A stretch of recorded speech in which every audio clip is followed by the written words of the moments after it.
নমস্কাৰ বন্ধুবৰ্গ আজিলৈ আহিছোঁ আপোনালোকৰ কাষলৈ পৰিৱেশ বিজ্ঞানৰ খাদ্যৰ প্ৰকাৰ আৰু খাদ্যৰ অভাৱজনিত ৰোগসমূহৰ বিষয়ে যিসমূহে আপোনালোকক অসম চৰকাৰৰ বিভিন্ন প্ৰতিযোগিতামূলক বাছনি পৰীক্ষাত সহায় কৰিব আৰু যদিহে এতিয়ালৈকে মোৰ চেনেলটো ছাবস্ক্ৰাইব কৰা নাই তেনেহ'লে মোৰ আগন্তুক ভিডিঅ'সমূহ পাই থাকিবলৈ চেনেলটো ছাবস্ক্ৰাইব কৰি দিব।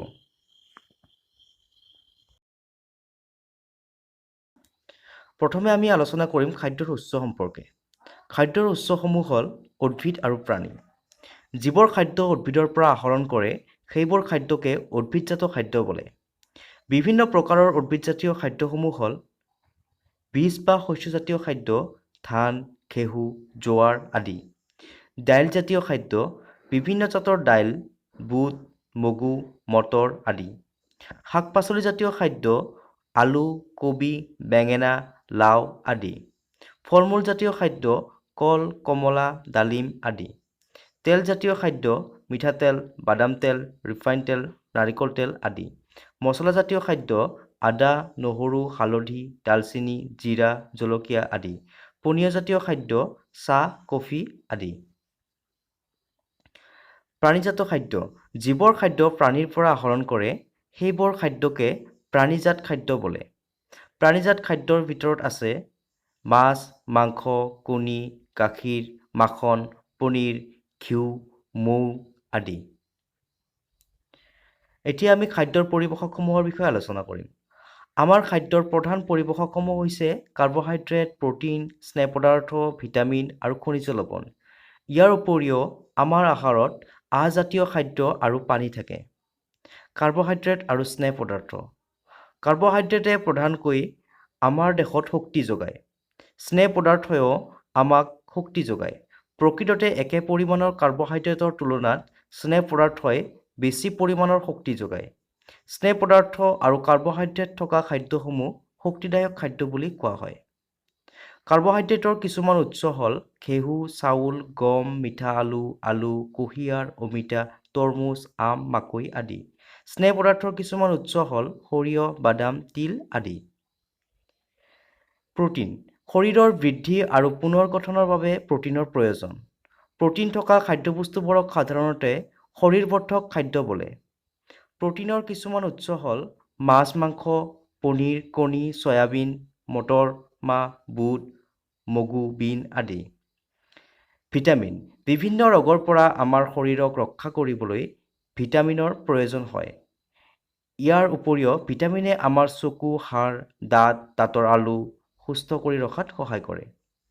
কিছুমান ভিটামিনৰ উৎস হ'ল ভিটামিন এ, গাখীৰ, কণী, গাজৰ আদি। ভিটামিন বি, যকৃত। ভিটামিন চি, আমলখি, নেমু টেঙা, মধুৰিআম, কমলা, বিলাহী আদি। ভিটামিন ডি, মাছ, মাংস, গাখীৰ আদি। আমাৰ শৰীৰত খনিজ লৱণৰো আৱশ্যক হয়। শৰীৰৰ সঠিক বৃদ্ধি আৰু সুস্বাস্থ্য ৰক্ষা কৰিবলৈ প্ৰতিবিধ খনিজ লৱণৰ আৱশ্যক।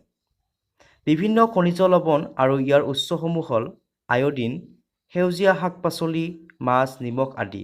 ফছফৰাছ, কল, গাখীৰ আদি। আইৰণ, পালেং, কেলচিয়াম, গাখীৰ, কণী আদি। এতিয়া আমি অভাৱজনিত ৰোগসমূহৰ বিষয়ে আলোচনা কৰিম।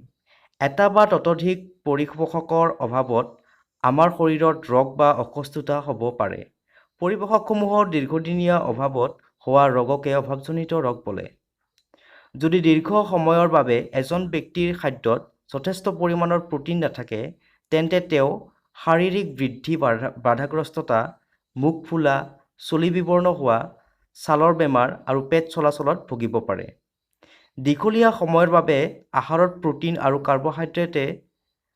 কাৰ্বহাইড্ৰেট উভয়ৰে অভাৱ হয় তেতিয়াহ'লে বৃদ্ধি সম্পূৰ্ণৰূপে থমকি যাব পাৰে। সেইজন ব্যক্তি খুব ক্ষীণ আৰু দুৰ্বল হৈ আনকি লৰচৰ কৰিব নোৱাৰিব পাৰে। বিভিন্ন ভিটামিন আৰু খনিজ লৱণৰ অভাৱত কিছুমান বেমাৰ বা অসুস্থতা হ'ব পাৰে। ভিটামিন আৰু খনিজ লৱণৰ অভাৱত হোৱা কিছুমান ৰোগ হ'ল ভিটামিন এ। অভাৱজনিত ৰোগ দৃষ্টি কমি যোৱা। লক্ষণ: দুৰ্বল দৃষ্টি, কুকুৰিকণা, কেতিয়াবা সম্পূৰ্ণ দৃষ্টিহীনতাত ভোগা। Vitamin B. অভাৱজনিত ৰোগ বেৰি-বেৰি। লক্ষণ: দুৰ্বল মাংসপেশী আৰু কাম কৰিবলৈ শক্তিৰ অভাৱ হোৱা। Vitamin C. অভাৱজনিত ৰোগ স্কাৰ্ভি লক্ষণ দাঁতৰ আলুৰ পৰা তেজ ওলোৱা আৰু ঘাঁ শুকুৱাবলৈ বহুত সময় লোৱা